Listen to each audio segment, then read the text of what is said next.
Shalom à tous. Beaucoup de gens se demandent souvent ce qu'est la Torah. Parfois, certains pensent qu'il s'agit de 613 commandements à respecter. D'autres pensent que c'est un fardeau que personne n'est jamais arrivé à porter. Nous allons voir dans cette étude qu'il n'en est rien. La vérité est beaucoup plus intéressante. Après la chute d'Adam et de sa femme, Yahweh suit un plan méthodique pour restaurer l'humanité déchue.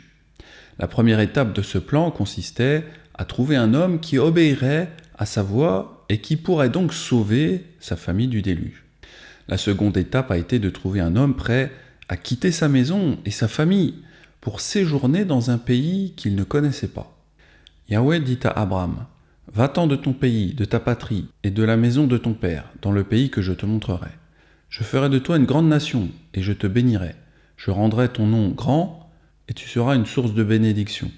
Je bénirai ceux qui te béniront et je maudirai ceux qui te maudiront. Et toutes les familles de la terre seront bénies en toi. » Les descendants d'Abraham descendirent en Égypte, où ils furent affligés par Pharaon. Mais cette affliction contribua à les unifier en tant que peuple.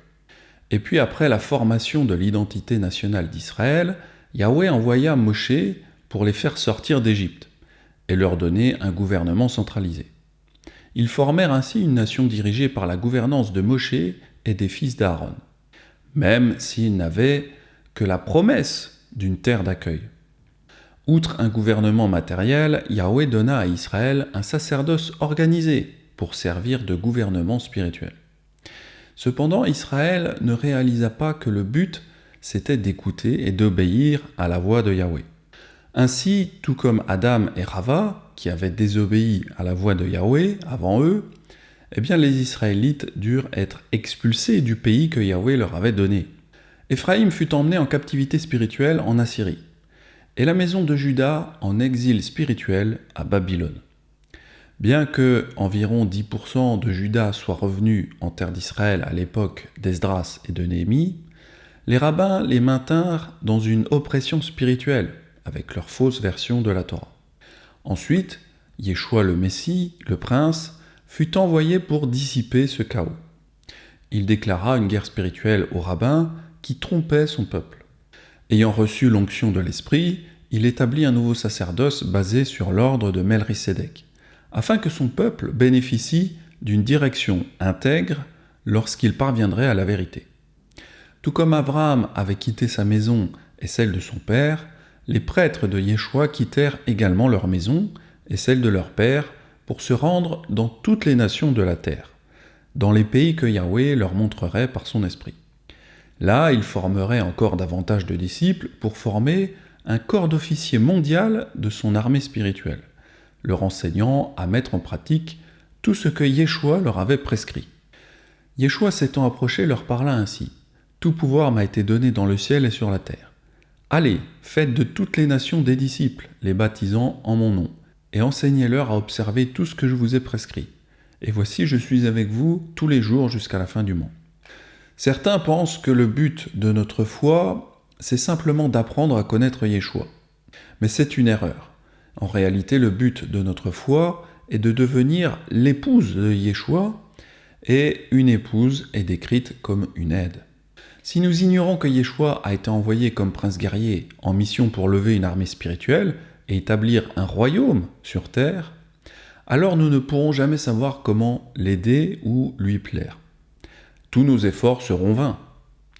Yeshua fut envoyé pour mener la guerre spirituelle dans le monde entier, libérant les captifs spirituels de chaque pays. Comme à l'époque d'Abraham et de Moshe, les disciples seraient une nation mais sans terre d'accueil. Et pourtant, ils avaient encore besoin d'une forme de gouvernement spirituel unifié. Sans un tel gouvernement spirituel unifié, le mouvement se retrouverait rapidement sans chef et désorienté, ce qui en ferait une proie facile pour l'ennemi. Ce besoin d'unité et d'action comme une seule force combattante explique pourquoi le temple spirituel est décrit comme étant bâti sur un seul fondement, celui des apôtres et des prophètes, qui constitue son noyau dirigeant. Ainsi donc, vous n'êtes plus des étrangers ni des gens du dehors, mais vous êtes concitoyens des saints, gens de la maison d'Élohim. Vous avez été édifiés sur le fondement des apôtres et des prophètes, Yeshua Mashiach lui-même étant la pierre angulaire. En lui, tout l'édifice bien coordonné s'élève pour être un temple saint en Yahweh. En lui, vous êtes aussi édifiés pour être une habitation d'Élohim en esprit. Nous avons déjà vu comment le catholicisme s'est répandu bien plus rapidement hors d'Israël que la foi nazaréenne, car il promettait la vie éternelle sans devoir observer la Torah de Moshe. Cependant, la véritable signification de l'observance de la Torah est aujourd'hui largement méconnue. Comme nous l'avons vu précédemment, le terme Torah est souvent traduit par loi, car les instructions de notre Créateur ont force de loi. Cependant, ce mot Torah se traduit directement par instruction. Nous avons également vu que la Torah de Moshe, c'est-à-dire les 5 premiers livres de la Bible, mentionne 3 sacerdoces distincts, chacun possédant son propre ensemble d'instructions. On avait vu le sacerdoce de Melchisédek, le sacerdoce des premiers-nés et le sacerdoce lévitique. La Torah de Moshe contient donc 3 Torot, Torot étant le pluriel de Torah. Autrement dit, lorsque nous obéissons à la Torah de Moshe, nous devons soutenir soit le sacerdoce de Melchisédek, qui opère selon la Torah melchisédékienne, soit nous devons suivre le sacerdoce des premiers-nés, qui opère selon sa propre Torah, soit nous devons suivre le sacerdoce lévitique, qui opère selon la Torah lévitique. À partir du moment où nous soutenons le sacerdoce qui est actif, c'est-à-dire qui opère selon ses propres instructions, eh bien nous obéissons à la Torah de Moshe. Il faut comprendre que les règles de fonctionnement en terre d'Israël sont différentes de celles en vigueur dans le reste du monde. En terre d'Israël, le sacerdoce lévitique sera probablement actif, et la Torah active nous appellera à apporter des sacrifices d'animaux au temple 3 fois par an. En revanche, hors de la terre d'Israël, il n'existe pas de temple, et il n'est donc pas nécessaire de s'y rassembler, car notre mission première n'est pas de réunir la famille pour des réunions familiales, c'est-à-dire les fêtes 3 fois par an. Notre mission première est d'apporter la bonne nouvelle aux enfants perdus et dispersés d'Abraham et d'Israël, et de les rassembler en un seul corps, celui de Yeshua le Messie. Dans l'enseignement précédent, nous avons vu comment Yeshua se rendit auprès de Yohanan Amadbil, c'est-à-dire Jean le Baptiste, afin d'être purifié rituellement et de recevoir son onction de roi et grand prêtre selon l'ordre de Melchisédek. À l'époque de Yeshua, l'onction passa de l'ordre rabbinique à l'ordre renouvelé de Melchisédek, formé par Yeshua le Messie. Il est important de comprendre que les instructions, c'est-à-dire la Torah, changèrent également à cette époque, parce que la mission du sacerdoce de Yeshua était différente de celle de l'ordre lévitique. C'est pourquoi Hébreux 7.12 nous dit que lorsque le sacerdoce fut changé, il y eut également, et même nécessairement, une modification des instructions du service actif. Car le sacerdoce étant changé, il faut nécessairement aussi changer les instructions, la Torah. Les rabbins ont semé la confusion en définissant la Torah de Moshe comme une liste de 613 lois. On avait déjà montré dans une vidéo que cette histoire des 613 commandements n'est pas biblique, mais c'est une invention rabbinique auquel nous ne souscrivons pas. À travers cette invention, les rabbins voulaient faire croire que Yahweh a donné à Israël une liste de 613 choses à faire et à ne pas faire, et que tant que Israël ne violait aucune de ces 613 lois, il ferait automatiquement partie de son épouse. Contrairement à ce qu'enseignent les rabbins, observer la Torah n'implique pas une obéissance stricte à une liste de lois fixes. Il s'agit plutôt d'une condition de cœur qui nous pousse à chercher ardemment à plaire à notre époux en suivant ses instructions. Cette distinction peut paraître subtile, mais il est essentiel de la comprendre. La Torah n'est pas une liste de commandements, mais plutôt un mode de vie selon l'esprit de Yahweh. Lorsqu'une épouse décide de se mettre sous la protection de son mari, elle prend consciemment la décision de lui obéir.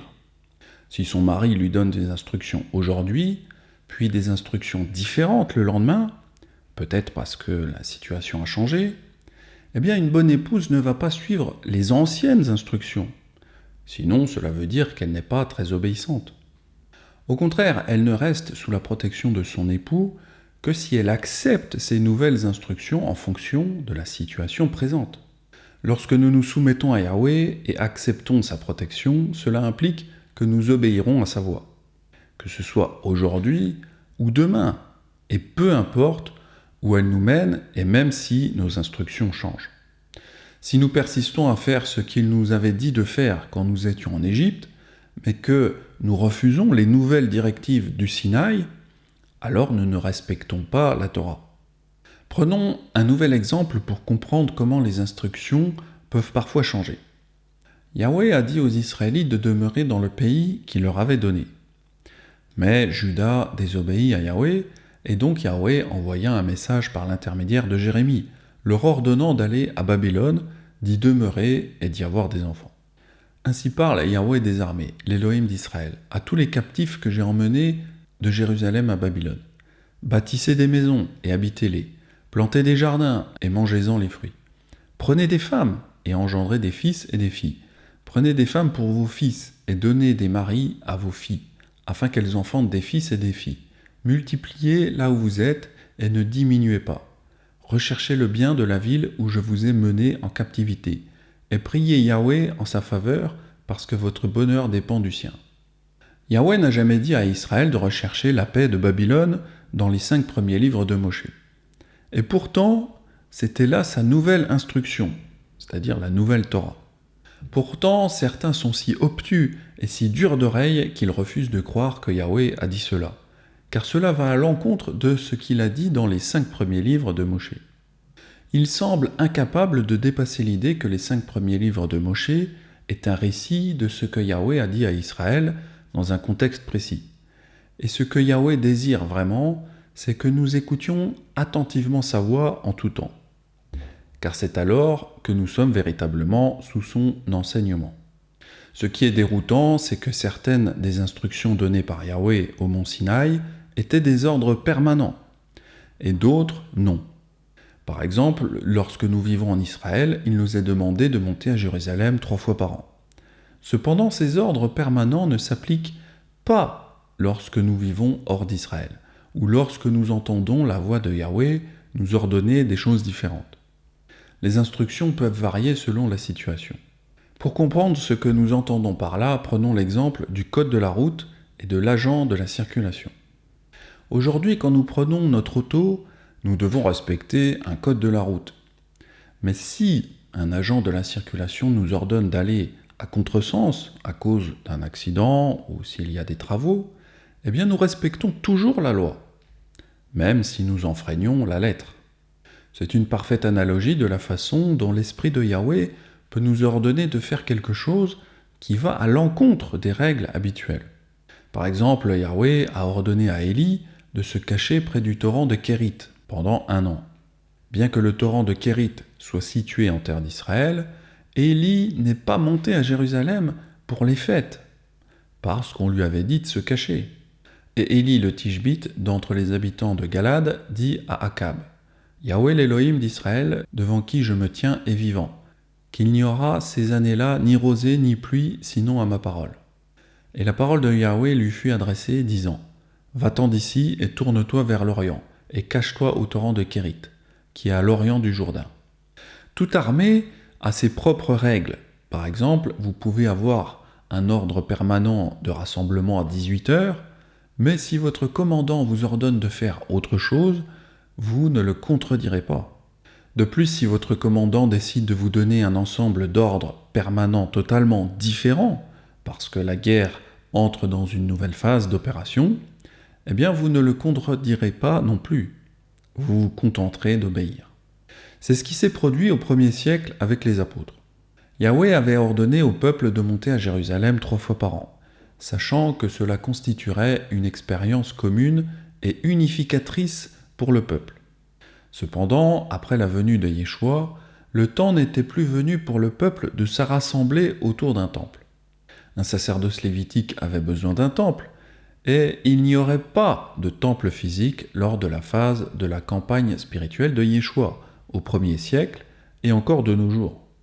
Un temple physique contribue à enseigner au peuple la nécessité d'obéir à la lettre de la Torah, et que le salaire du péché c'est la mort. Cependant, un temple physique ne peut desservir qu'une zone géographique limitée, et il était temps d'aller dans toutes les nations, de faire des disciples au nom de Yeshua, et de commencer à rassembler les enfants perdus et dispersés d'Abraham et d'Israël. C'était une phase nouvelle et différente de la campagne de guerre spirituelle qui exigeait aussi une organisation nouvelle et différente. Tout comme le sacerdoce lévitique devait être organisé pour fonctionner comme un seul sacerdoce avec une efficacité maximale, eh bien les prêtres de Yeshua devaient être organisés pour fonctionner efficacement. Ainsi, les mêmes principes régissent l'ordre de Melchisédek, comme cela a été le cas tout au long de l'histoire d'Israël. Dans le chapitre précédent, nous avions vu qu'Élohim a soigneusement guidé Israël à travers une série d'étapes d'apprentissage et de croissance. Au moment opportun, il leur a confié des fonctions distinctes de roi, de prêtre, de prophète. Il existe également la fonction de juge oint, qui est une combinaison particulière de ces trois fonctions. Dans la série d'enseignements gouvernement de la Torah, nous avions vu également que les apôtres sont essentiellement des juges oints pour l'époque de l'Alliance renouvelée. Cependant, comme les apôtres sont nombreux et qu'ils sont tous censés œuvrer ensemble, il est nécessaire de trouver un moyen d'assurer l'ordre, afin d'assurer l'unité et l'efficacité. Ce système d'ordre est appelé le ministère quintuple, et c'est une discipline à laquelle tous les ministres quintuples sont tenus de se conformer. Dans Éphésiens 2, il nous est dit que le temple spirituel de Yeshua, c'est-à-dire son corps, doit être unifié sur un seul fondement, celui des apôtres et des prophètes. Cela signifie qu'ils sont tous tenus de travailler ensemble au sein d'une même doctrine, et il n'y a pas d'autre choix. Agir indépendamment, comme le font tant de ministres, revient à transgresser les Écritures. Ainsi donc, vous n'êtes plus des étrangers ni des gens du dehors, mais vous êtes des concitoyens des saints, gens de la maison d'Élohim. Vous avez été édifiés sur le fondement des apôtres et des prophètes, Yeshua Mashiach lui-même étant la pierre angulaire. En lui, tout l'édifice bien coordonné s'élève pour être un temple saint en Yahweh. En lui, vous êtes aussi édifiés pour être une habitation d'Élohim en esprit. En termes simples, il n'existe pas d'assemblée indépendante croyant en la Bible, ni de ministre indépendant croyant en la Bible. Éphésiens 2, 19 à 22 exige que tous les ministres œuvrent ensemble sur un seul fondement doctrinal, celui des apôtres et des prophètes. Agir autrement serait aller à l'encontre d'Éphésiens 2, 19. Ces principes d'organisation et de leadership unifiés sont aussi essentiels aujourd'hui qu'ils l'étaient à l'époque où Yahweh a appelé Israël à sortir d'Égypte. C'est grâce à ces principes immuables qu'Israël est capable d'agir comme une force combattante unie. Briser ces principes revient à briser le ciment qui maintient l'armée d'Élohim. C'est pourquoi il est si étonnant que tant de ministres, qui se disent serviteurs de Yahweh, favorisent en réalité les desseins de Satan, en agissant indépendamment comme des voyous, plutôt qu'en agissant dans l'unité. Merci d'avoir regardé cette étude, c'était un enseignement de Nazarene Israël. Quant à moi, je vous dis à très vite pour de futurs enseignements nazaréens, si Yahweh me le permet. C'était Benjamin, shalom à tous.